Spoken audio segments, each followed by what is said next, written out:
السلام عليكم ورحمة الله تعالى وبركاته. أتمنى أن تكونوا دائما بخير وفي أتم الصحة والعافية. إذا المهم عندي قدامي واحد الكالة، وبينما أنا أتصفح بعض المواقع وجدت واحد امتحان نموذجي، امتحان ديال البكالوريا بطبيعة الحال لبعض الدول العربية، اللي هو مترجم هنا باللغة الفرنسية بطبيعة الحال، وغادي نخدمو بطبيعة الحال نخدمو باللغة الفرنسية مع أصحاب البيوف. يعني هذا يمكن تخدموا أصحاب باللغة العربية كذلك، يمكن لهم يتبعوا معايا وغادي يفهموا بطبيعة الحال. غير هو أن هذا الامتحان فهو يشمل أو يضم نوع من الأسئلة اللي هي شيئا ما صعبة جدا وتحتاج إلى فهم جيد. إذن على بركة الله، فالمسألة أو الموضوع يتكون من جزئين. الجزء الأول هو عندنا واحد الدالة إي دو إكس، فهي معرفة على صفر بلس لانفيني.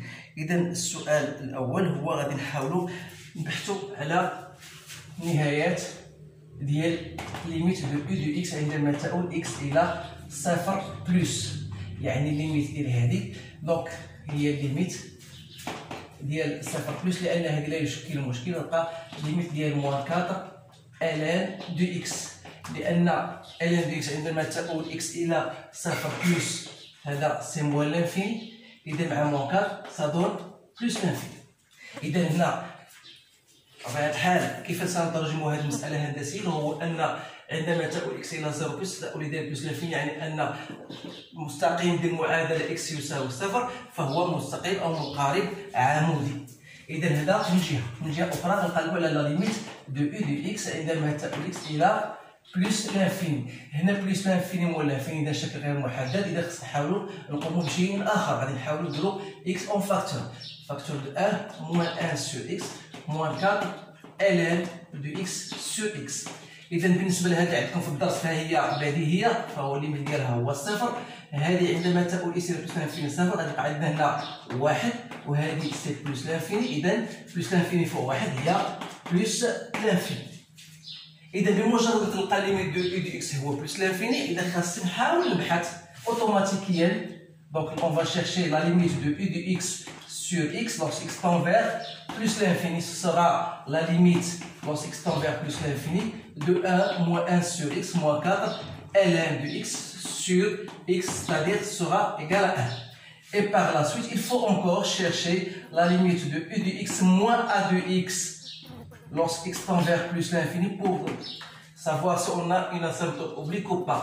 Donc la limite de u de x moins x, ce sera la limite lorsque x tend vers plus l'infini de moins 1 moins 4 ln de x lorsque x tend vers plus l'infini. Donc c'est plus l'infini moins 4, ça fait moins l'infini. Donc vous avez trouvé la limite de u de x sur x égale à 1 et la limite de u de x moins a de x égale à moins l'infini. On dit que la courbe doit admettre bien sûr une asymptote, une branche parabolique de direction la droite d'équation y égale à x. Donc on va l'écrire. Donc on va dire que c'est de u, bien la courbe, on va représenter bien sûr la courbe par la courbe gamma. Donc la courbe gamma, bien sûr, on dit qu'il admet une branche parabolique de direction AX, il y a une direction Y égale à X.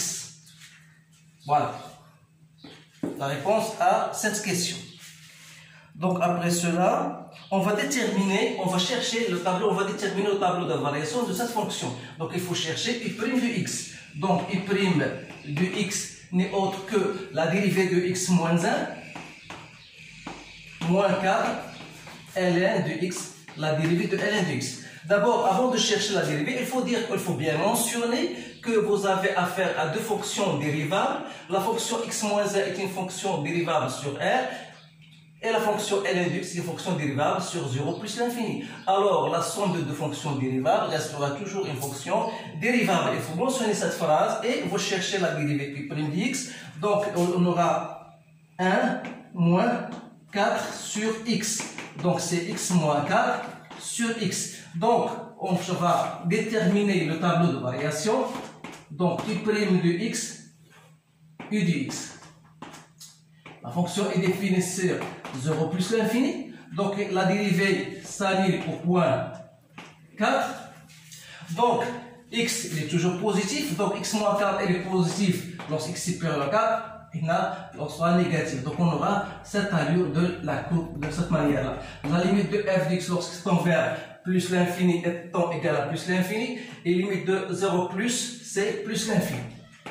Donc là, on doit chercher f, bien u de 4. Donc on doit chercher u de 4. U de 4, c'est quoi? On va remplacer 4 moins 3, ça fait 3. Moins 4, ln de 4. Donc soit vous cherchez par calculatrice, soit vous pouvez mettre 4 ln de 4 et ln de 2 au sitnet. Il y a 8 ln de 2. Donc c'est 8 fois 0,7. Donc c'est 3 moins 5,6. Donc ça donne à peu près moins 2,6. Donc u de 4 c'est moins 2,6. Donc on va chercher autre chose. Et c'est ça le plus important de tout. C'est ça le nouveau pour vous. Donc vous avez une fonction. Si vous cherchez d'abord u de 1, vous mettez 1 moins 1 c'est 0. Donc u de 1 égale à 0. Donc ça veut dire que la fonction 1 égale à 0. Faites attention à ceci. Donc il passe d'une valeur négative, une valeur minimale, et passe à plus l'infini. Ça veut dire que la courbe va couper l'axe des abscisses à un point bien déterminé, à condition qu'il soit supérieur à 4. Donc si je mets 4 ici, donc il existe donc un certain alpha, tel que f de alpha égale à 0. Bien sûr, on vous donne la valeur de alpha. La valeur de alpha, c'est à peu près 10,3. Donc, soit que vous la montrez en déterminant, en utilisant le théorème des valeurs intermédiaires, vous cherchez f, bien u de 10,3, u d'IL 1, et le produit de ces deux valeurs est négatif. Donc, il existe un alpha entre 10, bien sûr, entre deux valeurs, 10 et 11 par exemple. Non, ce qui nous intéresse, pour ne pas entrer dans ces détails-là, ce qui nous importe, c'est qu'il existe une valeur 1 et une valeur alpha telle que u de 1 égale à 0 et de alpha égale à 0. Alors la question que je dois vous poser, comment étudier le signe de cette fonction u de x? Donc la fonction u de x, ou bien elle est positive ou bien elle est négative. C'est-à-dire, si je mets par exemple la courbe, donc elle s'annule au point 1, et pour vous montrer les choses en clair, et vous avez une valeur alpha. Donc la fonction est bien u de 4 égale à moins quelque chose. Donc vous avez ici une tangente horizontale. Donc la courbe, lorsqu'il va passer, elle va s'annuler au point 1, elle va s'annuler en deux valeurs, 1 et une valeur alpha. Donc u de x, il est positive ici et là. Donc on doit la mettre. Donc u de x, il est strictement positif si x appartient à quelle valeur? Si x appartient à 0, entre 0 et la valeur 1, puis entre alpha et plus l'infini. Et u de x, elle est négative si x appartient à quelle? Si x appartient entre 1 et alpha. Donc ceci est très intéressant parce qu'on va l'utiliser dans la partie 2. Donc on va garder ceci devant nos yeux pour l'utiliser dans les questions qui se suivent. Donc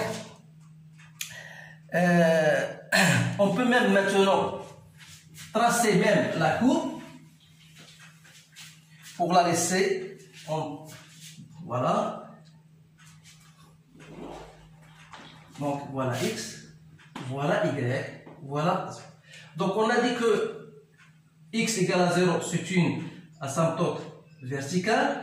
La courbe, voilà 1, 2, 3, 4, 5, 6. Donc il faut jusqu'au 10, donc il faut agrandir. Donc je vais mettre la fin ici. Donc on va mettre, voilà, 1, 2, 3, 4, 5, 6, 7, 8, 9, 10, 11. Voilà. Donc on a dit que y égale à x, c'est une asymptote. C'est une asymptote oblique. Voilà, y égale à x. Donc la courbe va prendre bien sûr l'orientation de y égale à x. Vous avez 4, le point 4, son image c'est moins 2,6. Donc moins 2, moins 3. Moins 2,6 c'est à peu près ici. Voilà. Donc la courbe va passer par le point 1 et va arriver comme ça. Il va s'orienter jusqu'à alpha. Alpha, on a dit que alpha est à peu près 10,3. Donc il aura cette allure. Et il va s'orienter vers le haut. Donc f de x sur x, il va prendre l'orientation ou bien l'orientation de cette asymptote oblique.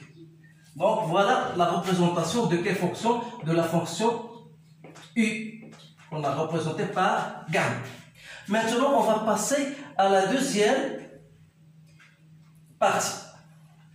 Voilà, on dit que u de x est positif lorsque x compris entre 0 et 1 et alpha plus l'infini, et il est négatif lorsque on a 1 et alpha. Donc voilà la valeur de alpha. Maintenant la deuxième partie.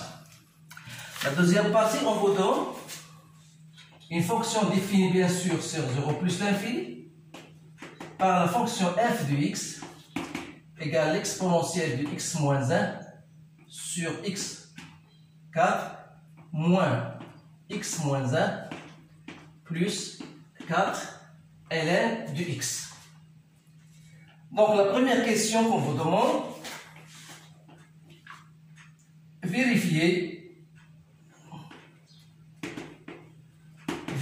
que pour tout x appartenant à 0 plus l'infini, vous avez f de x égale l'exponentielle de u de x moins u de x. Et donc pour répondre à cette question, on doit partir de plus simple. Donc on va mettre l'exponentielle de u de x moins u de x. C'est quoi? C'est l'exponentielle de u de x. C'est quoi? C'est x moins 1 moins 4 ln de x moins u de x, c'est-à-dire x moins 1 moins 4 ln de x. Vous savez que l'exponentielle de x plus y est égale à l'exponentielle de x fois l'exponentielle de y. Donc je peux mettre, donc c'est l'exponentielle de x moins 1 fois l'exponentielle de moins 4 ln de x moins x moins 1 moins 4 ln de x. Donc ça reste l'exponentielle de x moins 1. L'exponentielle de moins 4 ln de x, c'est 1 sur l'exponentielle de 4 ln de x. Et pour vous mettre, c'est 1 sur l'exponentielle de 4 ln de x. C'est 1 sur l'exponentielle de ln de x au 4. Donc l'exponentielle de ln, c'est 1 sur x4.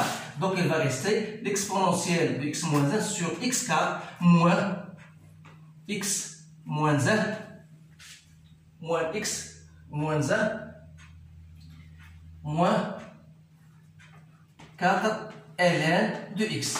Et c'est bien ça. On vous demande de montrer que f de x, c'est exponentielle de x moins 1 sur x4 moins x moins 1, voilà, plus, parenthèse, plus 4 ln de x. Donc c'est bien ça. Donc on a bien montré que f de x égale à ça. Vous allez me dire, c'est pourquoi on a répondu à cette question, on va l'utiliser par la suite. Donc la question 2, parce qu'on ne peut pas répondre aux autres questions sans montrer ou bien sans passer par cette question. Deuxième question, B. Calculer f de alpha. Donc f de alpha, c'est quoi? On a déjà montré que f de x, il ne faut pas l'oublier, est l'exponentielle de u de x moins u de x. Donc on va dire que l'exponentielle de alpha, c'est l'exponentielle de u de alpha moins u de alpha. Et c'est ça, c'est un problème assez difficile, bien sûr. Il faut bien le maîtriser, il faut bien aller doucement, parce que sinon vous allez vous tromper. Donc l'exponentielle de u de alpha, d'après la courbe, u de alpha c'est quoi? C'est 0. Donc on aura l'exponentielle de 0 moins 0. L'exponentielle de 0 c'est 1. Donc f de alpha égale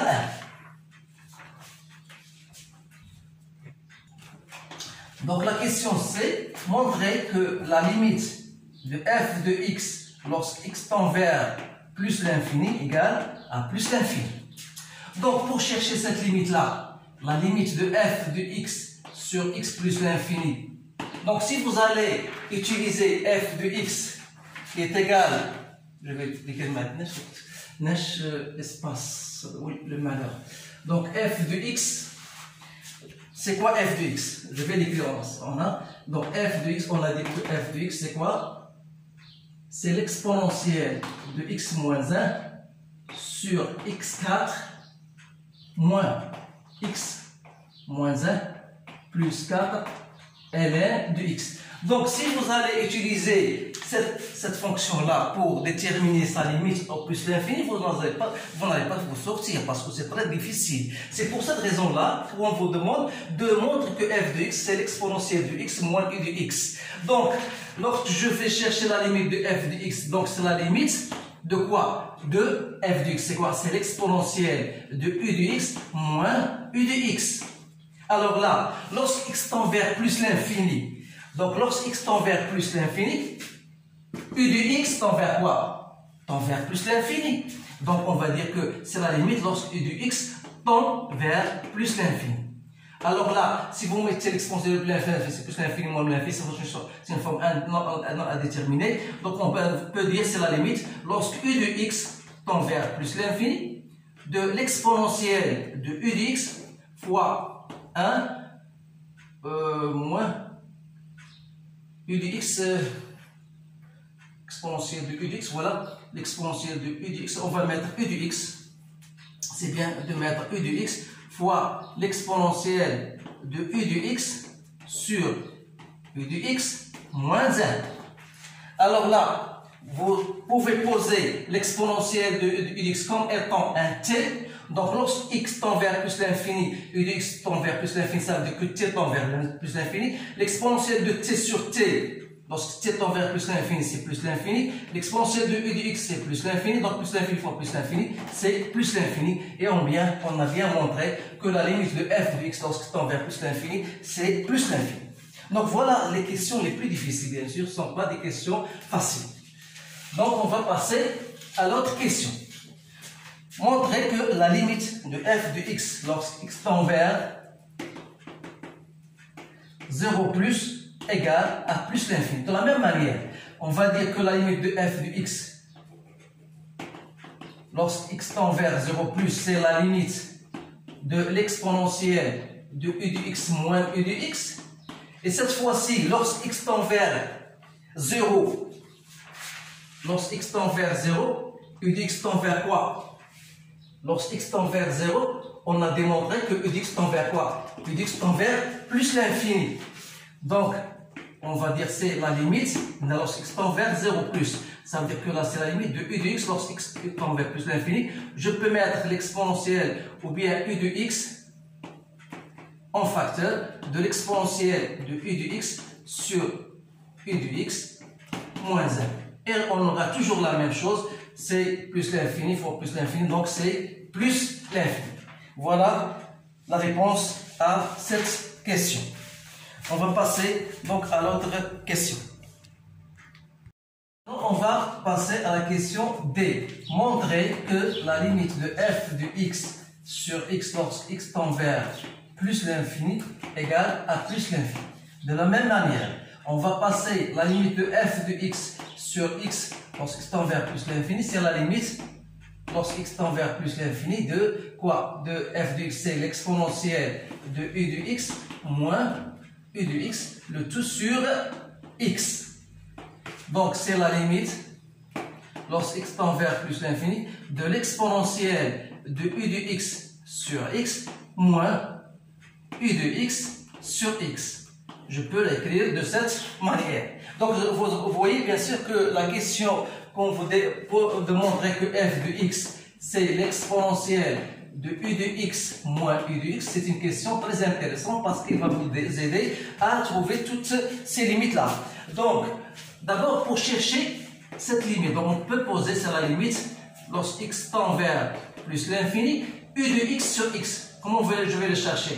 Je peux poser, c'est l'exponentielle de u de x sur u de x fois u de x sur x. Je peux la mettre de cette manière-là. Et reste u de x sur x. Ça ne va pas vous poser de problème.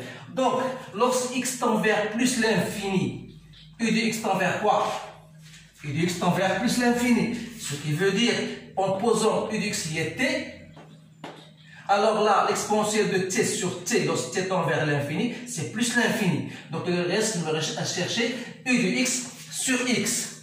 Alors là, je vais la mettre ici. U de x sur x, c'est quoi? C'est x, c'est 1 moins 1 sur x moins 4 ln de x sur x. Alors là, ça tend vers 0, ça tend vers 0, et reste combien? Reste 1. Donc 1 fois plus l'infini, c'est plus l'infini. Donc c'est quoi? C'est 1, donc plus l'infini, donc il reste plus l'infini.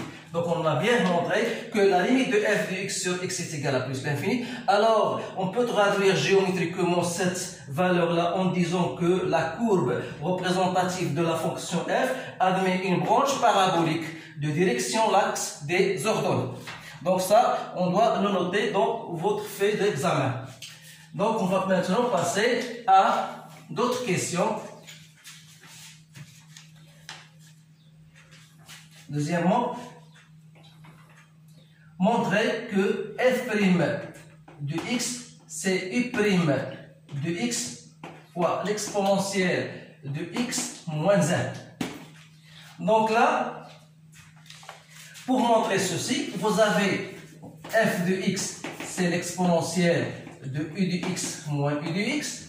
Alors là, f' de x, bien sûr, la fonction exponentielle, c'est une fonction dérivable. U de x, on a déjà montré que c'est une fonction dérivable. Donc c'est facile, on doit passer à la recherche de f' de x. Donc la recherche de la f', la dérivée de l'exponentielle de u de x, c'est quoi? C'est u' de x fois l'exponentielle de u de x. Moins la dérivée, bien sûr, de u de x. Donc je vais mettre u' de x en facteur de l'exponentielle de u de x moins 1. Alors, donc f' de x, c'est bien ça. Alors, pour étudier le signe de cette fonction-là, dérivée, on doit chercher le signe de u' de x et le signe de u de x. Et c'est ça la question la plus difficile que je vois, c'est une question plus difficile. Donc, il ne faut pas aller plus vite dans cette question. Donc, je vais toujours garder la fonction, je ne peux pas l'effacer parce que je vais l'utiliser après. Donc, voilà u' de x. Donc, ici, on va... Donc, pour étudier le signe de cette fonction-là, qu'est-ce qu'on doit? On doit mettre un tableau pour faciliter la tâche. Donc, vous avez x, vous avez u' de x, vous avez l'exponentielle de u de x moins 1, et vous avez le produit, c'est-à-dire que vous avez f' de x. Donc, je vais effacer, bien sûr, celle-ci. Alors là, on a dit que la fonction u' de x, où il s'annule? Il s'annule au point 4. Voilà. La fonction u', elle s'annule au point 4. Alors, on doit chercher où elle s'annule exponentielle de u de x moins 1. L'exponentielle de u de x moins 1 égale à 0. Ça veut dire que l'exponentielle de u de x égale à 1. C'est-à-dire, ln de ça, c'est u de x. égale à quoi? ln de 1 c'est 0. Et on a dit que la fonction u de x égale à 0 pour deux valeurs. Pour la valeur 1 et pour la valeur alpha. Donc on doit mettre a et on doit mettre alpha. Ça veut dire que cette fonction-là, exponentielle, elle s'annule ici et s'annule là. Alors, qu'est-ce qu'on a dit du signe de u' de x? Le signe de u' de x, il est positif lorsque, ici, pour x supérieur à alpha, voilà, u de x, oui c'est ça, u' de x, et entre, là, sera négatif. Alors, l'exponentielle de u de x, là, qu'est-ce que je vais dire? L'exponentielle de u de x moins 1, elle est positive lorsque l'exponentielle de x est supérieure. Donc, ça veut dire que ln, ça veut dire que u de x sera supérieur à 0. Alors là, quand est-ce que u de x est supérieur à 0? Je reviens ici. U de x est supérieur à 0 lorsque x appartient à 0,1, c'est-à-dire 0,1, et alpha plus l'infini. Alors, il est négatif entre 1 et alpha. Donc, c'est ça la question la plus difficile que je vois. Donc, ce n'est pas aussi facile que vous croyez. Donc, je répète, pour étudier le signe de la fonction dérivée f' de x qu'on a trouvé tout à l'heure, on a trouvé que f' de x c'est u' de x fois l'exponentielle de u de x moins 1. Donc, déterminer le signe de la fonction f' revient à étudier le signe de u' de x d'une part et le signe de l'exponentielle de x moins 1 d'autre part. Or, u' de x d'après le tableau de variation qu'on a déjà trouvé dans la première partie, on a vu que u' de x elle est positive lorsque dans l'intervalle 4 plus l'infini et négatif entre 0 et 4. C'est bien ce que j'ai mis ici. Alors que l'exponentielle de x moins 1, elle s'annule pour deux valeurs. Valeur lorsque u de x égale à 0, c'est pour 1 et alpha. Et on a vu que u de x elle est positive dans cet intervalle-là et elle est négative dans cet intervalle-là. Donc, pour que l'exponentielle de x moins 1 soit positive, il faut que u de x soit supérieur strictement à 0. C'est-à-dire que x doit appartenir nécessairement dans l'intervalle 0, 1 et entre 1, alpha et plus l'infini. Il sera négatif entre 1 et alpha. Alors là, il ne reste que le produit ici, donc il sera négatif, sera positif, négatif, positif. Donc, si u' de x s'annule ici, donc il doit s'annuler, il doit ici encore s'annuler. Donc là, qu'est-ce qu'on va dire? Alors là, que f' de x il est strictement positif si x appartient à quel intervalle? Si il appartient à l'intervalle 1 et 4, union alpha plus l'infini. Et f' de x sera négatif, alors si x appartient à quel intervalle? On étudie donc bien sûr dans 0 plus l'infini, donc c'est 0 et 1, et entre 4 et alpha. Donc là, on peut dresser le tableau de variation de la fonction f' de x. Donc, toujours 0, on a la valeur 1, on a la valeur 4 et on a la valeur alpha. Alors là, il est positif entre 1 et 4 et alpha plus l'infini. Ici, il sera négatif entre 0 et 1 et entre 4 et alpha. Donc la courbe sera de cette manière-là. Plus l'infini, c'est plus l'infini. 0 plus, on a trouvé, c'est plus l'infini. F de 1, vous pouvez le déterminer. F de 1, j'ai déjà trouvé F de 1, c'est pas la peine de perdre du temps. Donc F de 1, c'est bien 1. F de alpha, c'est bien 1. F de 4,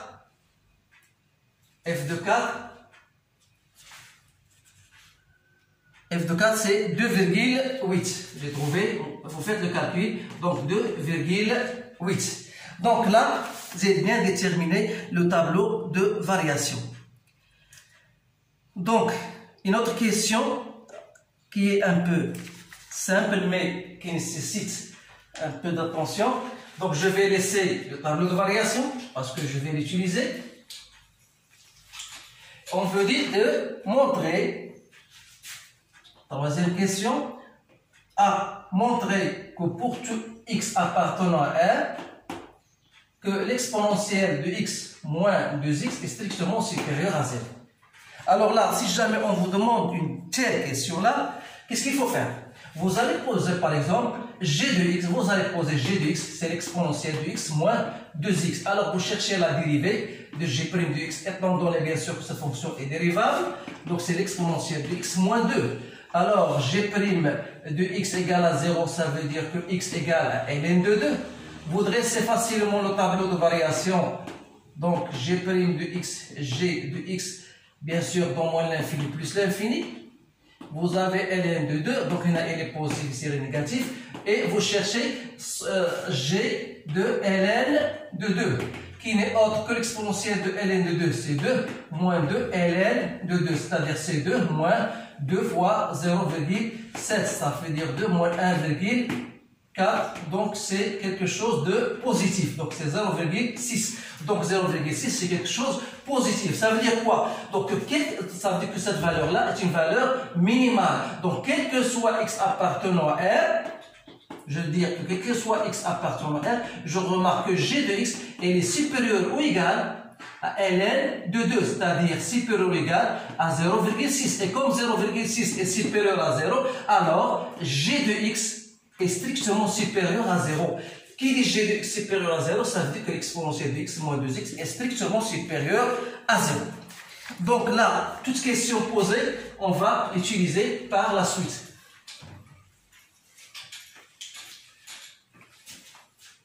Donc la question qui vient après, déduire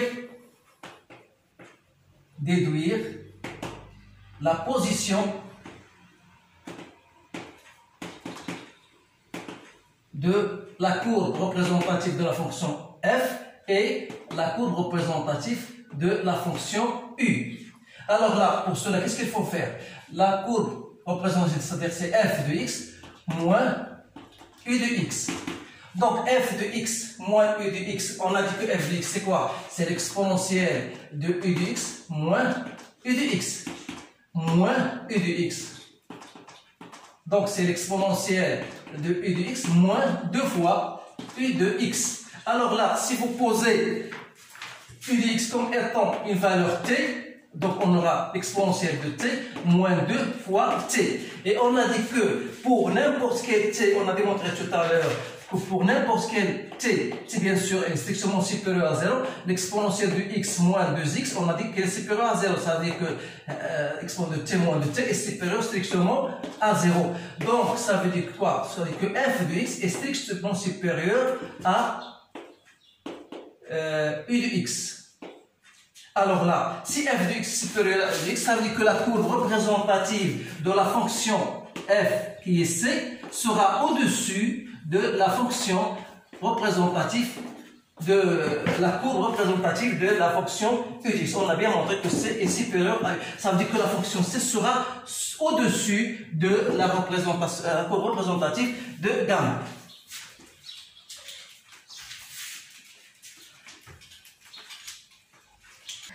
Donc maintenant on va tracer la courbe. Donc pour tracer la courbe, on va mettre devant nous le tableau de variation. Le tableau de variation, avant, je vais commencer par quelle valeur?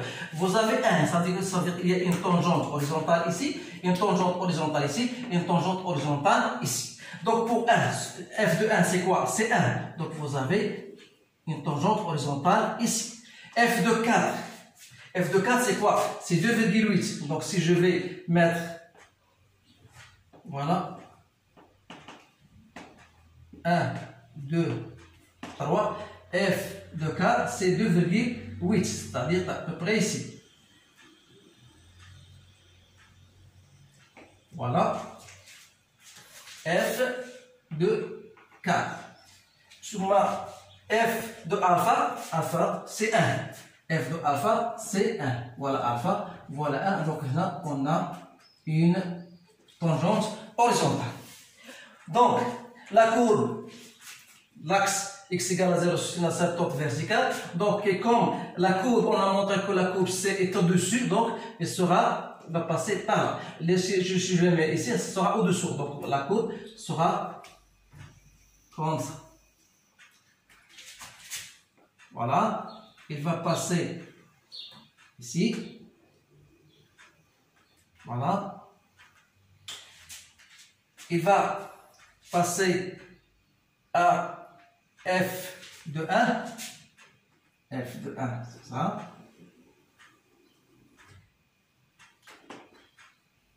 et sera toujours au-dessus de la courbe. Donc ça, c'est la représentation de la courbe C. Il est bien au-dessus. Donc voilà la représentation graphique de cette fonction. Donc, pour finir, on vous demande de chercher l'aire entre. Voilà, on vous donne x égale 3 et x égale à 5.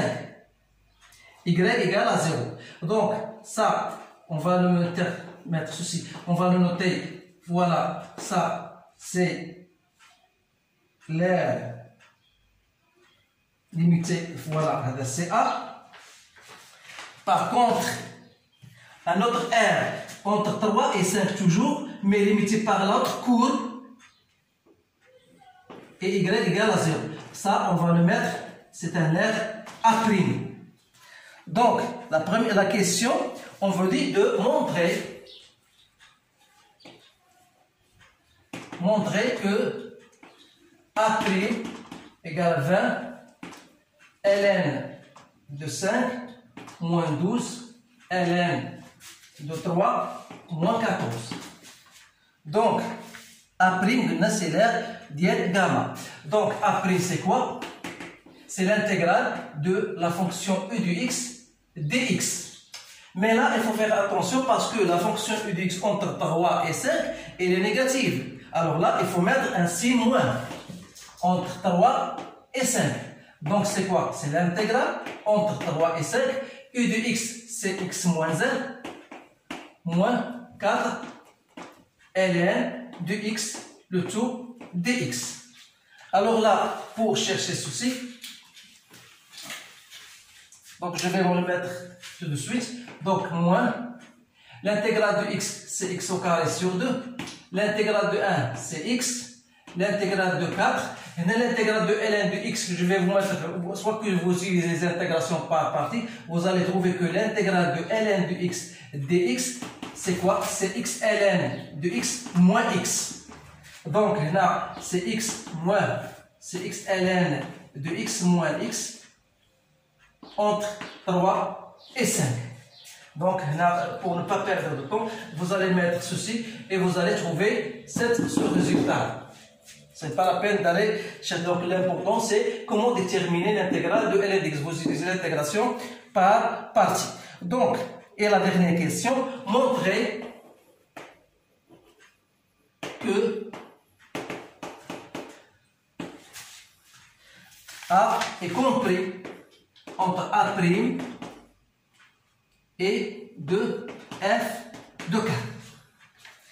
Pour cette question-là, on a déjà l'aire A. Il se trouve au-dessus de A'. Donc A est supérieur à A. Aucun problème. Donc A' est bien supérieur à A. Donc il reste à montrer que A est inférieur à 2f4. Qu'est-ce que vous remarquez? Que l'aire A, cette aire-là, la valeur maximale, c'est quoi? Ça dépend de, c'est f de 4. Donc on dit que A est inférieur. Donc quel que soit x appartenant, je vais le mettre comme ça, quel que soit x appartenant à l'intervalle 3, 5, on a bien f de x est inférieur strictement à f de 4. Donc f de x est inférieur à f de 4. Alors là, si je vais entrer par l'intégration, donc je dis que l'intégrale de f de x est inférieure à dx, je vais mettre dx. Donc il reste l'intégrale, c'est quoi ça? C'est a. L'intégrale f de 4, c'est une valeur constante. Il reste dx entre 3 et 5, c'est 2. Donc on a bien montré que a est compris entre a' et 2f de 4. Et enfin, déduire, c'est la dernière question, déduire que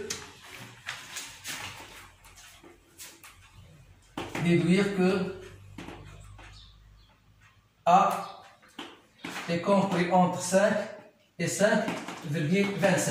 Donc il suffit de faire un calcul. Vous allez trouver A'. On a déjà déterminé A'. A', c'est l'intégrale de u de x dx. Vous allez mettre les valeurs, vous allez trouver 5,005 comme j'ai trouvé. Ça, c'est supérieur strictement à 5. Alors que A de F4, vous allez chercher 2F4. 2F4, c'est à peu près comme je l'ai trouvé moi, 5, 24. Ça, c'est inférieur à 5, 25. Alors, A est bien entre 5 et 5, 25. Ça, c'est la dernière question. Donc, comme vous voyez que c'est un problème, j'ai cherché ce problème-là. Pourquoi j'ai imposé ce problème-là? Parce qu'il comporte certaines questions qui sont un peu difficiles. Et alors là, on ne sait jamais que si l'examen sera plus facile et vous allez dire que c'est difficile. Alors, il faut faire attention. Il faut avoir l'habitude, bien sûr, de faire de tels exercices parce que pour répondre à de telles questions, il faut avoir un bagage, bien sûr, important et en même temps, il faut s'habituer et avoir l'habitude de faire de tels problèmes. Donc, je vous souhaite que vous ayez une bonne réussite et à bientôt.